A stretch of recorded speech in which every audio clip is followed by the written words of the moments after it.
आज की इस गहरी पड़ताल में आपका स्वागत है। हमारे पास एक बहुत ही दिलचस्प लेख के कुछ अंश है जिसका शीर्षक है याद का जादू, सहज सिद्धि की प्राप्ति। जी।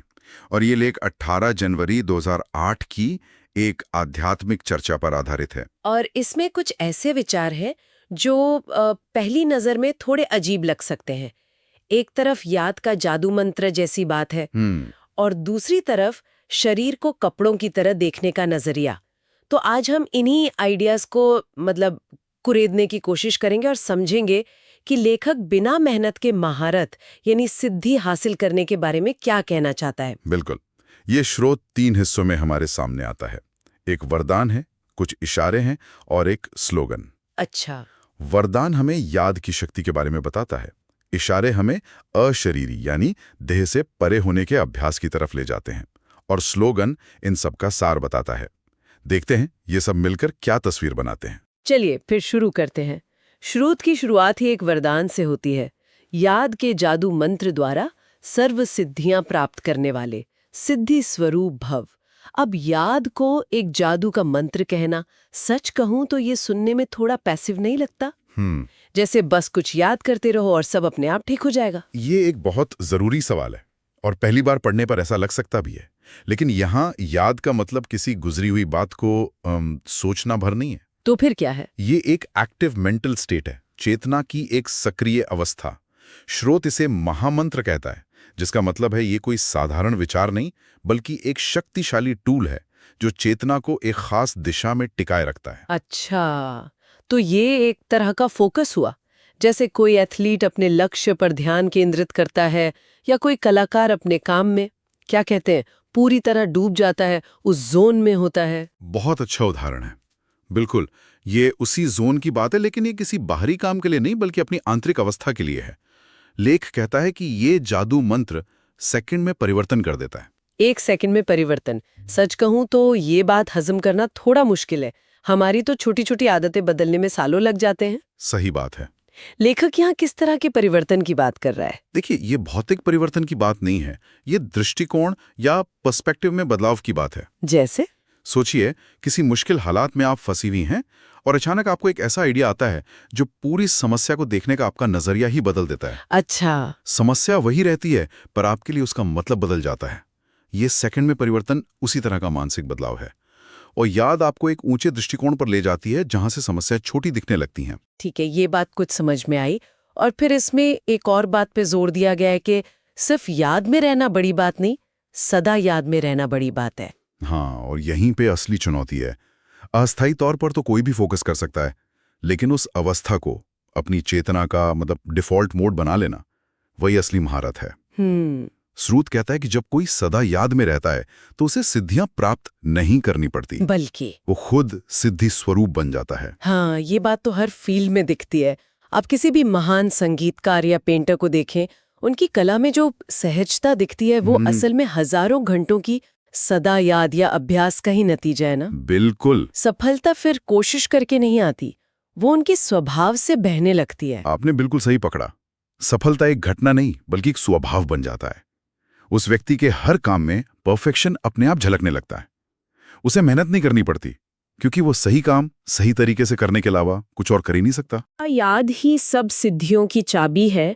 तो फिर ये लेख अशरीरी या विदेही होने के इस मुश्किल अभ्यास की बात क्यों करता है? ये दोनों बातें एक दूसरे को थोड़ा काटती हुई सी नहीं लगती? कैसे? एक तरफ मानसिक एकाग्रता, दूसरी तरफ शरीर से डिटैचमेंट। बेहतरीन सवाल, और यही इस लेख का सबसे गहरा हिस्सा है। ये दो अलग अलग रास्ते नहीं हैं बल्कि एक ही प्रक्रिया के दो पहलू हैं। एक कारण है और दूसरा उसका परिणाम। अच्छा। स्रोत हमें शरीर को कपड़ों की तरह देखने को कहता है। जैसे कोई शरीर के वस्त्र सहज उतार सकते हो, ऐसे ये शरीर रूपी वस्त्र भी सहज उतार सको और सहज ही समय पर धारण कर सको, इसका अभ्यास चाहिए। ये एनालॉजी तो बहुत जानी पहचानी है। हम कपड़ों को इस्तेमाल करते हैं पर हम ये जानते हैं कि हम कपड़े नहीं हैं। शरीर के साथ भी ऐसा ही रिश्ता बनाने की बात हो रही है। जी। पर मुश्किल तो यही है कि हम दिन रात इसी शरीर में रहते हैं, इसे महसूस करते हैं। इससे अलग होना कपड़ों को उतारने जितना आसान कैसे हो सकता है? यहीं पर स्रोत एक बहुत ही कमाल की बात बताता है। वो कहता है, कि मुश्किल तब होती है जब वस्त्र टाइट या तंग हो। अगर कोई कपड़ा शरीर से चिपका हुआ हो तो उसे उतारने में मेहनत लगती है। सही बात है। तो ये देह रूपी वस्त्र टाइट कैसे हो जाता है? स्रोत बताता है, ये देहरूपी वस्त्र भी किसी संस्कार में चिपका हुआ तंग व टाइट ना हो। यहाँ संस्कार का मतलब है हमारी गहरी आदतें, हमारे पुराने पैटर्न, हमारी कंडीशनिंग। हमारी आदतें? जी, ये आदतें ही हैं जो हमें देह भान में, यानी मैं ये शरीर हूं के एहसास में कसकर बांधे रखती हैं। मतलब हमारी आदतें ही इस शरीर रूपी लिबास को टाइट कर देती हैं।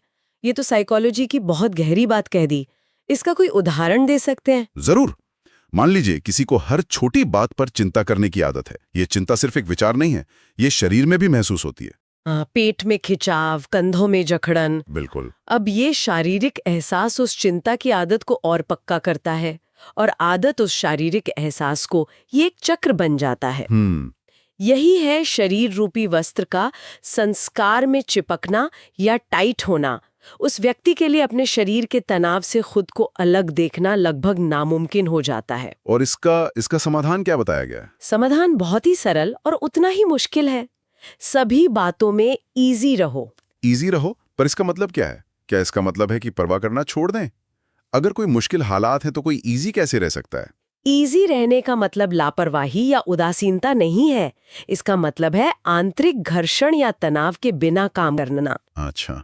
सोचिए, जब कोई कार चलाना सीख रहा होता है तो वो स्टीयरिंग व्हील को कितनी कस के पकड़ता है। उसके हर मूवमेंट में एक तनाव होता है। हाँ, होता है। लेकिन एक अनुभवी ड्राइवर का हाथ स्टीयरिंग पर बहुत सहज, बहुत इजी होता है।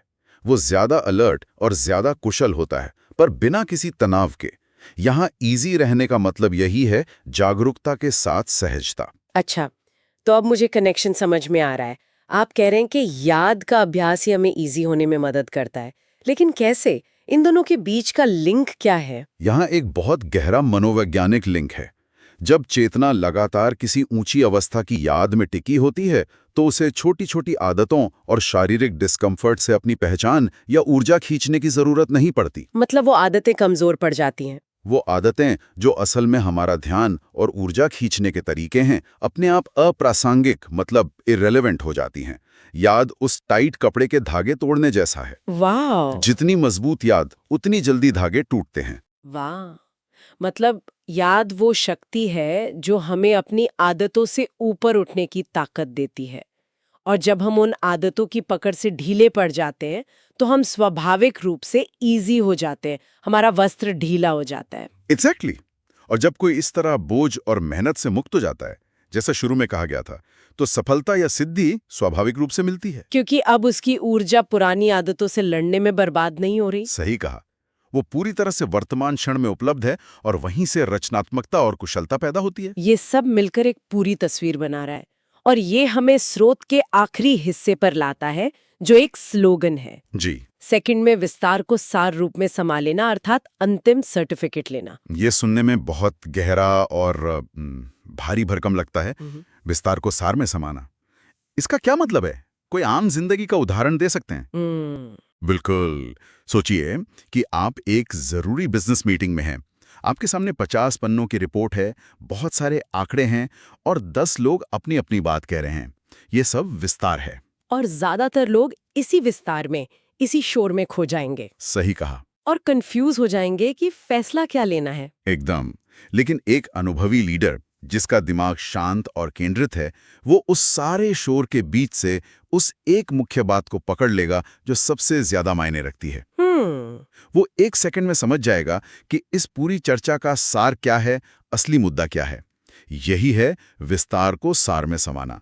ये किसी भी स्थिति के दिल तक तुरंत पहुंच जाने की क्षमता है। तो ये कोई सुपर पावर नहीं है, बल्कि उसी इजी और फोकस स्टेट का ही एक स्वाभाविक नतीजा है। हाँ। जब मन पुरानी आदतों के शोर से शांत होता है तो चीजें ज्यादा साफ दिखती हैं। हाँ, और इसीलिए स्रोत इसे अंतिम सर्टिफिकेट कहता है। यह इस बात का सबूत है कि व्यक्ति ने अपनी चेतना पर महारत हासिल कर ली है। उसे अब चीजों को समझने के लिए बहुत ज्यादा विश्लेषण की जरूरत नहीं है। उसकी अंतर्दृष्टि या इंट्यूशन ही काफी तेज हो जाती है। तो ये उस पूरी साधना का, उस सदा याद में रहने का अंतिम परिणाम है। तो अगर मैं इसे समेटने की कोशिश करूं, हमने एक जादू के मंत्र से शुरुआत की जो असल में चेतना का एक गहरा और निरंतर फोकस निकला। जी।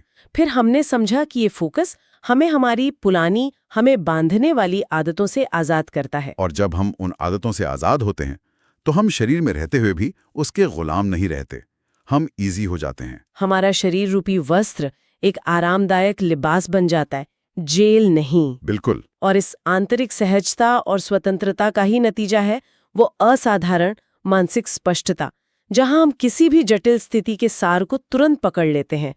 ये एक पूरी यात्रा है, भीतर से बाहर की ओर। हरी दुनिया में सिद्धि या महारत हासिल करने का रास्ता अपनी आंतरिक अवस्था को बदलने से होकर गुजरता है। जब हम अंदर से सहज और स्वतंत्र होते हैं तो हमारे काम अपने आप कुशल और सफल होने लगते हैं।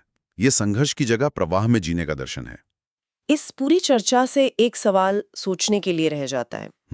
स्रोत ये कहता है कि हमारी पुरानी आदतें और संस्कार हमारे शरीर रूपी वस्त्र को तंग बना देते हैं। तो ये सोचने वाली बात है कि हमारे अपने जीवन में वो कौन सी गहरी आदतें या मानसिक पैटर्न्स हैं, शायद हर बात पर ज्यादा सोचना या भविष्य की चिंता करना या किसी पुरानी बात को पकड़े रखना, जो हमारे वस्त्र को बहुत ज्यादा तंग महसूस करा रहे होंगे। जी, ये बहुत महत्वपूर्ण सवाल है। और उन आदतों के साथ इजी होने का, बिना लड़े उन्हें ढीला छोड़ने का असल में क्या मतलब हो सकता है?